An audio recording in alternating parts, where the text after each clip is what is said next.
Hi friends. जैसा कि आपने थंबनेल में देखा, ये एक बहुत इंपॉर्टेंट वीडियो होगा upcoming SEBI RBI and NABARD exam के लिए। तो सेबी का नोटिफिकेशन तो आउट है, आरबीआई का डेट भी सुशील सर ने बता दिया है। तो ये video is gonna be very very important for your general awareness, right. शुरू करते हैं video. Human development index 2023-24 by United Nation development programme.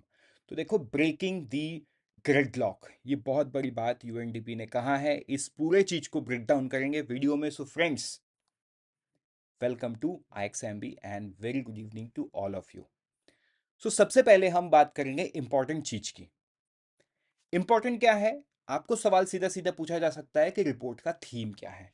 तो देखो, रिपोर्ट का जो थीम है वो breaking the gridlock, reimagining cooperation in a polarised world. अब ये जो थीम है, इसी चीज का ब्रेकडाउन किया गया है पूरे रिपोर्ट में।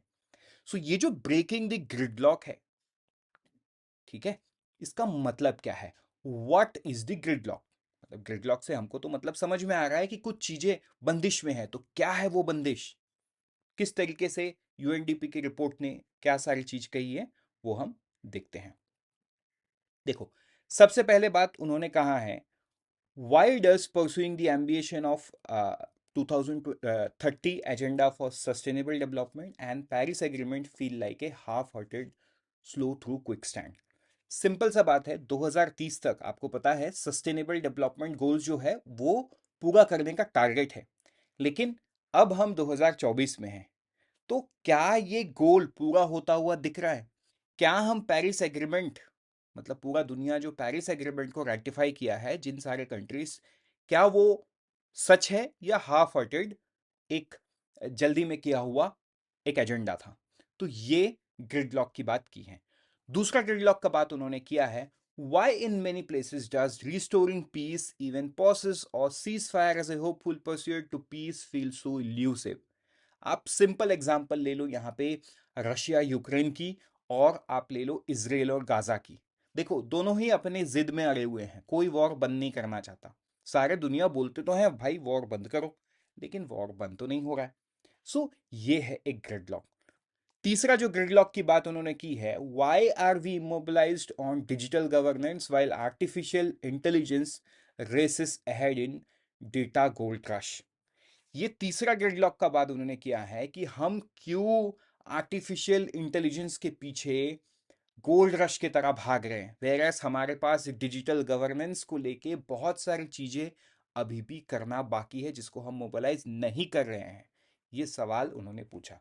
तो देखो, जाहिर सी बात है, एक रिपोर्ट जब किसी चीजों पे सवाल उठाता है तो उसके जवाब में भी कुछ लिखता है। What is the hope? Is there is any silver hope? है ना, उन्होंने सिल्वर होप की बात की।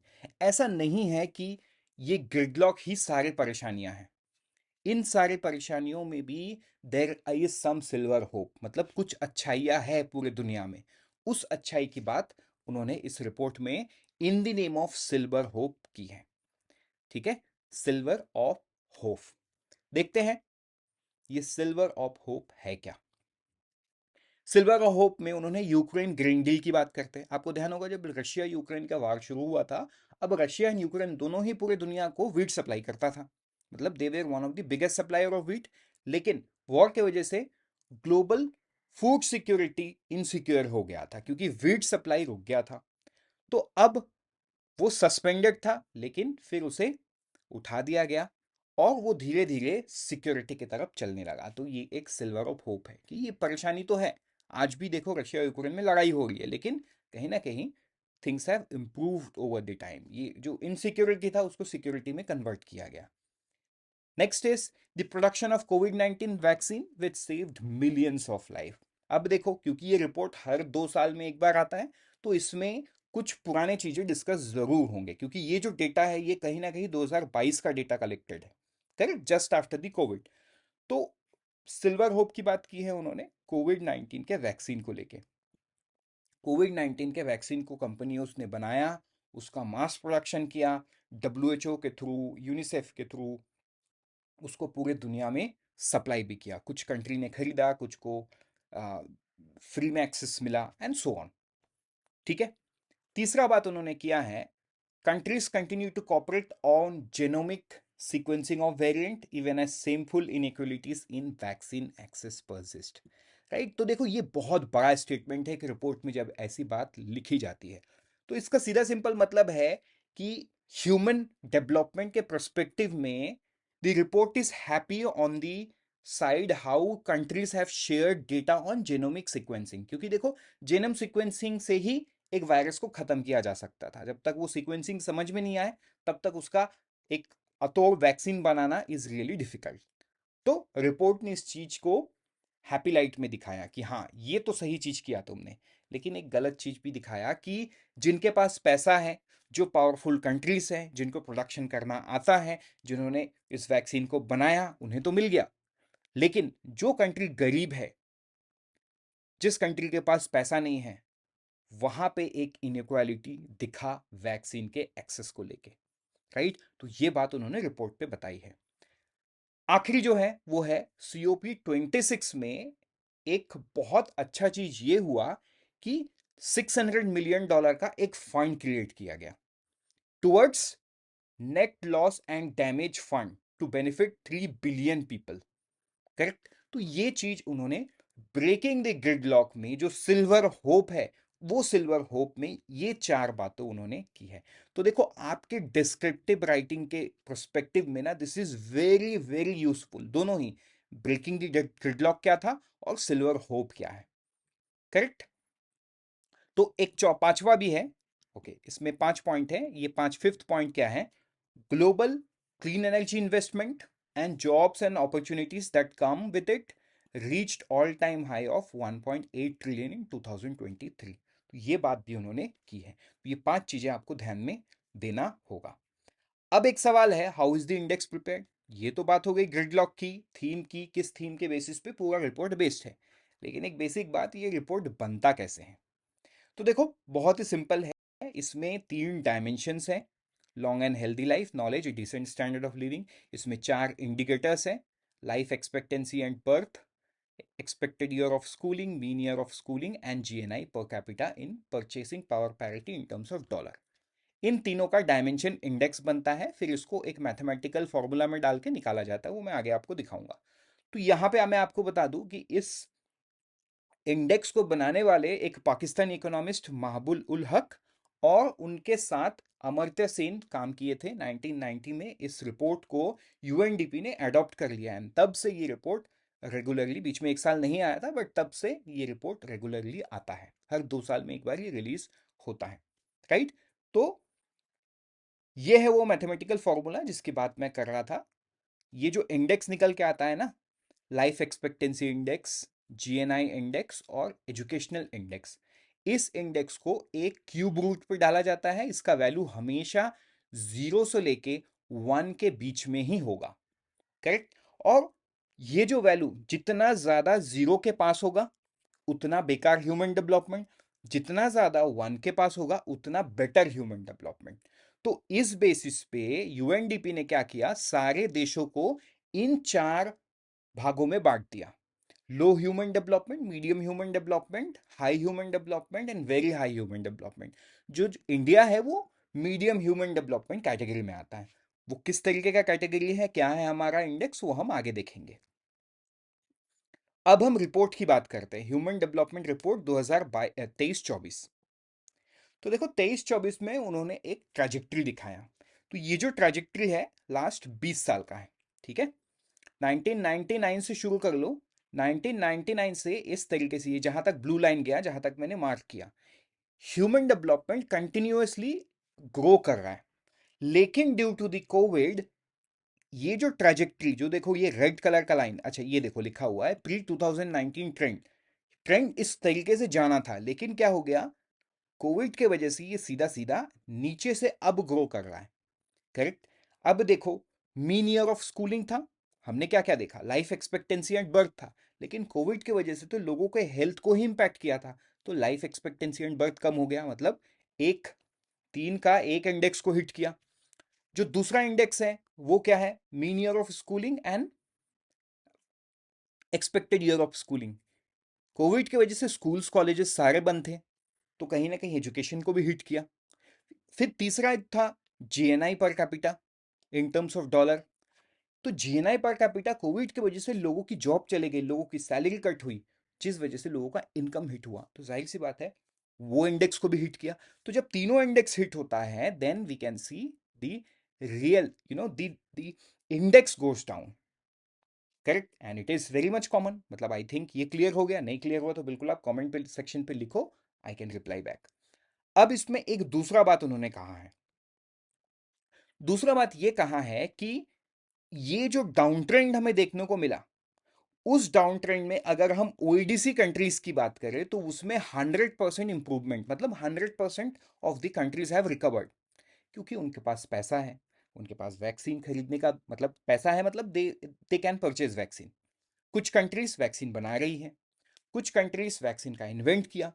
सो कहीं ना कहीं ये सारे कंट्रीज तो रिकवर कर गए, लेकिन अभी भी there are least developed countries out of which 51% have not what have not recovered.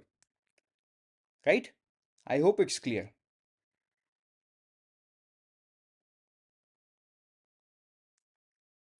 चलो आगे बढ़ते हैं।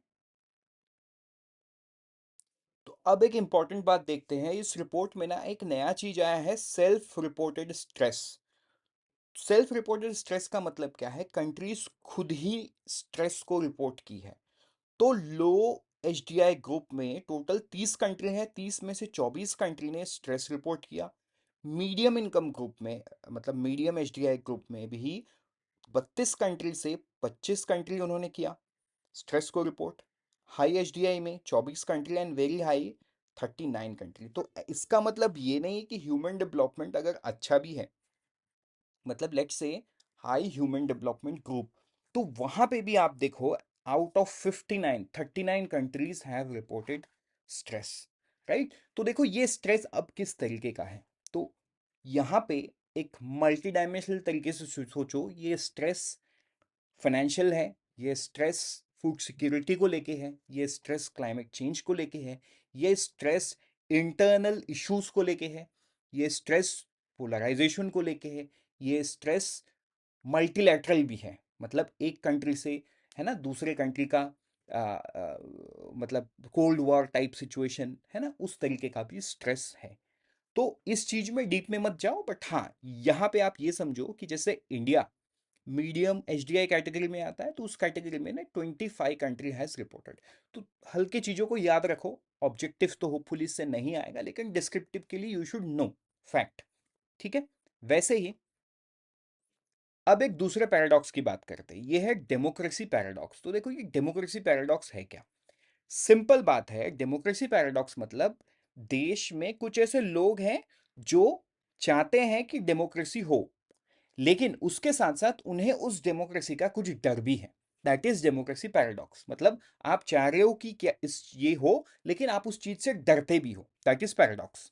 ठीक है, तो आप देखो 1999 से 2004 का पीरियड, जहां 90% से ज्यादा परसेंटेज लोग क्या चाहते हैं, positively about having a democratic system. लेकिन ये चीज आप देखो धीरे धीरे डिक्लाइनिंग ट्रेंड पे है बिटवीन 2017 एंड 22। अगर मैं स्ट्रेट लाइन ड्रॉ करने की कोशिश करूं तो ये 90% से नीचे जाता हुआ दिख रहा है। तो मतलब एक good amount of population has a fear as well. देखो चाहते तो है, मतलब अगर आप ये जो जो मैंने लाइन ड्रॉ किया, ये कुछ 87 88 के आसपास होगा। ठीक है, समझो ऐसा। तो 88-87% लोग चाहते तो है, लेकिन उसमें से 50% ज्यादा लोग, देखो लुक एट हियर, है ना, ये 50 से ऊपर में ये डॉट बना है, मतलब 50% से ऊपर लोग ऐसे हैं जो ये सोचते हैं कि the leaders who would be elected democratically to run a democratic government in a democratic process, but they may undermine it. तो ये डर भी उनके मन में है। This is democracy paradox, and इस पैराडॉक्स में वो फंसे हुए हैं, and they are not able to adopt a good system. Right, I hope आपको ये समझ में आ गया है। देखो डेटा के साथ समझो तो समझना बड़ा आसान है। फिर एक दूसरे तरीके की बात उन्होंने की है, वो है एजेंसी गैप। अभी एजेंसी गैप क्या है, देखो एजेंसी गैप क्या है, कंट्रोल ओवर वन लाइफ, मतलब आप अपने लाइफ को कितना कंट्रोल कर सकते हो। 5 in 10 or about half the world population report not being in control of their own life. मतलब 50% of the world population thinks कि हम अपने जिंदगी को कंट्रोल नहीं कर सकते। देखो ये रिपोर्ट क्या है, हम ह्यूमन डेवलपमेंट रिपोर्ट की बात कर रहे हैं, राइट? तो मतलब आपके और मेरे development, development which is not related to money, which is related to health, which is related to education, which is related to prosperity, in a broad term prosperity. ठीक है, तो यहाँ पे आधा जनता क्या सोचती है कि हम तो अपनी जिंदगी की कंट्रोल पे है ही नहीं। देखो ये सारा डिस्क्रिप्टिव प्रोस्पेक्टिव से इंपॉर्टेंट है, एंड बहुत ज्यादा इंपॉर्टेंट है। Then voice in political system, 68% लोगों को ऐसा लगता है कि हमारी बात तो कोई सुनता ही नहीं है, मतलब जो सरकार है वो हमें डिसीजन मेकिंग प्रोसेस में लेते ही नहीं है। देखो यहाँ पे आप अगर सिर्फ इंडिया को दिमाग में रख के सोचोगे तो शायद आप गलत सोच रहे हो। आपको ये दुनिया का डेटा है तो आपको उस पर्सपेक्टिव में सोचना होगा। देखो आपको और मुझे भी अलाउ नहीं किया जाता है गवर्नमेंट प्रोसेस में, लेकिन हम हर 5 साल में डेमोक्रेटिकली वोट देके हम अपने रिप्रेजेंटेटिव को पार्लियामेंट में भेजते हैं जो हमारे बातों को रखते हैं, तो कहीं ना कहीं we are involve, not directly but indirectly. लेकिन उस देश का सोचो जहां पे गवर्नमेंट डेमोक्रेटिक है ही नहीं, उस देश का सोचो जहां पे अचानक से गवर्नमेंट को गिरा के कंट्रोल कोई और ले लेता है, राइट? तो वॉइस इन पॉलिटिकल सिस्टम उन कॉन्टेक्स्ट को दिखाता है। आई होप ये एजेंसी गैप समझ में आ गया है। अब हम आगे बढ़ते हैं और ह्यूमन डेवलपमेंट रिपोर्ट के रैंकिंग्स की बात करते हैं।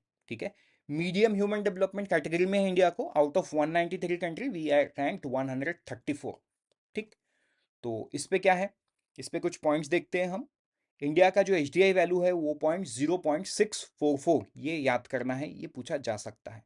ठीक है, 1990 में जो पहला रिपोर्ट आया था उसमें था 0.434, वो उससे आज 48.4% ज्यादा है। कितना है? 48.4। आई होप ये क्लैरिटी आपको हो गया है। आगे बढ़ते हैं, आगे क्या है? आगे है India has shown progress in reducing gender inequality and rank 108 out of 166 country in GII 2022। तो देखो ये जो 2022 है इसमें कंफ्यूज नहीं होना, ये एग्जैक्टली यही डेटा है, 23-24 वाला ही डेटा है, 22 का डेटा है ये, करेक्ट? जो रिपोर्ट लेटेस्ट रिलीज हुआ वही है, 108 out of 166 country in GII। उसके बाद GII का वैल्यू क्या है? 0.437। ग्लोबल एवरेज क्या है? 0.462। तो यहां पे देखो थोड़ा सा हम ग्लोबल एवरेज से क्या है, थोड़ा क्लोज है। मतलब अगर आप पूरे एचडीआई को देखोगे तो एचडीआई से जीआईआई इज लिटिल बेटर। वैसे अगर हम बात करेंगे वर्कफोर्स पॉपुलेशन की, जेंडर गैप की, तो उसमें क्या है, 47.8 percentage point difference between women and men, मतलब जेंडर गैप तो है in labour force participation rate. इन चीज को इंडेक्स के फॉर्म में हम आगे देखेंगे, डू नॉट वेरी। ये मैंने एक जगह पे लिखा ताकि आपको पढ़ के याद करने में इजी हो when you download this PPT. तो ऐसे और कुछ पॉइंट्स देखते हैं। जो लाइफ एक्सपेक्टेंसी एट बर्थ है, ये 67.2 से 67.6 ईयर तक इंक्रीज हुआ। मीन ईयर ऑफ स्कूलिंग, नहीं sorry, expected year of schooling 12.6 है, मीन ईयर ऑफ स्कूलिंग 6.67 से इंक्रीज हुआ।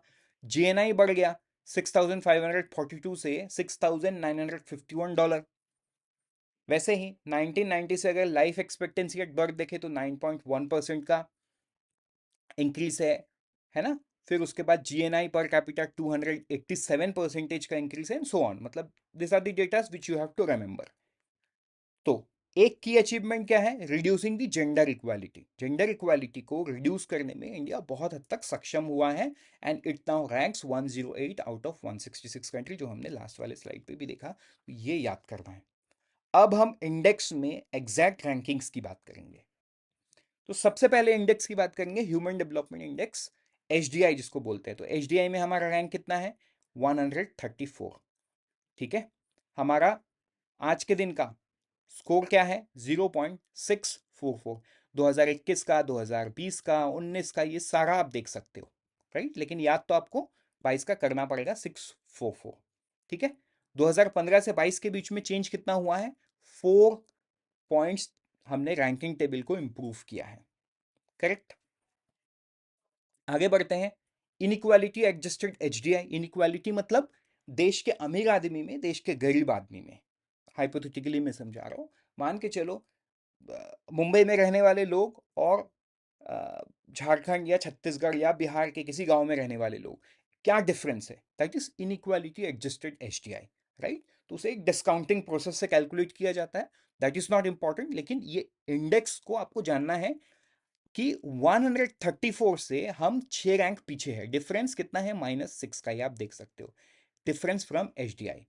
तो इस रिपोर्ट को कैलकुलेट कैसे किया जाता है? Inequality in life expectancy, inequality adjusted life expectancy, inequality in education, inequality in income. तो इन 3 हेड्स पे इसे कैलकुलेट किया जाता है। तो ये आपको ध्यान देना है, ठीक है? इसमें नंबर कितने हैं? जो इनइक्वालिटी एडजस्टेड एचडीआई है, वैल्यू ये है 0.444, ये आपको ध्यान देना है। एचडीआई का कितना है? 6.6, सॉरी 0.644, और इनइक्वालिटी एडजस्टेड एचडीआई का कितना है? 0.444। वैसे ही अगर हम जीडीआई की बात करें, जेंडर डेवलपमेंट इंडेक्स की बात करें, तो इसका वैल्यू कितना है? 0.852, राइट? देखो, जेंडर डेवलपमेंट इंडेक्स और ह्यूमन डेवलपमेंट इंडेक्स में फर्क यही है कि एचडीआई कॉमन है, लेकिन जीडीआई में मेल और फीमेल का अलग अलग निकाला जाता है। देखो, पैरामीटर सब सेम है, life expectancy and birth, expected year of schooling, mean year of schooling, GNI, per capita, वो सारा सेम तो है, लेकिन देखो male female male female male female करके सबका अलग अलग निकाला है, करेक्ट? तो हम इसमें क्या, रैंक नहीं मिलता, इसमें मिलता है ग्रुप। तो हम कौन से ग्रुप में है? ग्रुप 5 में है, ठीक है? वैल्यू कितना है? 0.852। आपको क्या याद रखना है वो मैंने गोल करके बता दिया है, ये आपको याद करना है, ठीक है? यहाँ पे आप डिफरेंस देख सकते हो। जो एस्टिमेटेड जीएनआई है वो देखो ऑलमोस्ट $3000 है फीमेल का, मेल का साढ़े कुछ 10,000, $10,000, राइट? आप देख सकते हो, है ना? 2,958 एंड 10,696 टू बी प्रिसाइज। तो इन चीज़ों को आपको याद करना है। फिर हम बात करेंगे जेंडर इनइक्वालिटी इंडेक्स की। देखो, वो जेंडर डेवलपमेंट इंडेक्स था, वो अलग था, ये इनइक्वालिटी इंडेक्स है।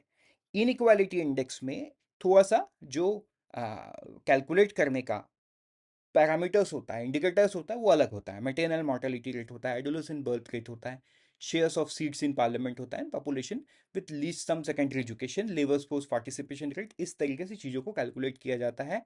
एंड इसमें हमारा रैंक कितना है? 108 है, जो हमने पहले ही देख लिया था। इसमें वैल्यू कितना है? 0.437। तो इन दो चीज़ों को तो आपको याद रखना ही है। वैसे अब हम बात करेंगे एमपीआई की, मल्टी डायमेंशनल पॉवर्टी इंडेक्स।